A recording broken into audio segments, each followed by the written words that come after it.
Friends, இப்போ எங்கள் அம்மா உங்களுக்கு சிறுபயிறு பாயாசம் எப்படி வைக்கணும்னு சொல்லி தருவாங்க. கேட்டு தெரிஞ்சுடுங்க, ரொம்ப சூப்பராக இருக்கும். ஃபஸ்ட்டு சிறுபயிறு வந்து இப்படி லைட்டாக வறுக்கணும். மாற்ற போட்டு சும்மா போட்டு அவிச்சா திங்காவது போட்டு அவிச்சிடுறாங்க. அது பாயசம் மாதிரி இருக்காது, பருப்பு குழம்பு மாதிரி இருக்கும்.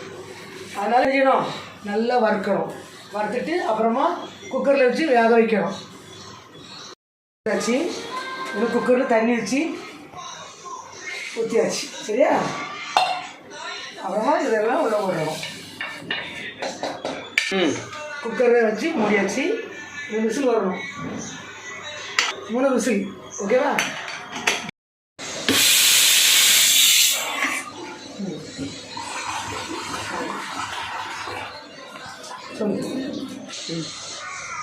சிறுபயிறு 3 விசில் வந்து இறக்கி வச்சாச்சு.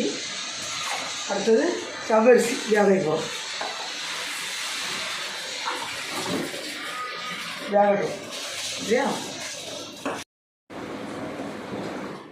இப்போ சேமியா அழகாக வேக வச்சாச்சு. அடுத்து நம்ம குக்கரில் வேக வச்சுருந்தோம் சிறுபயிறு, அதை உள்ளே ஆட் பண்ணணும்.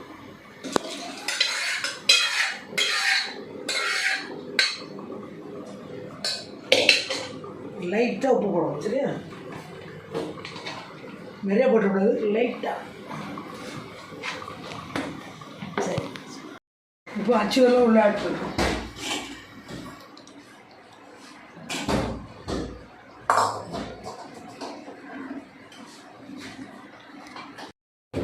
தேங்காய் திருவி தேங்காய் பால் ஆட் பண்ணி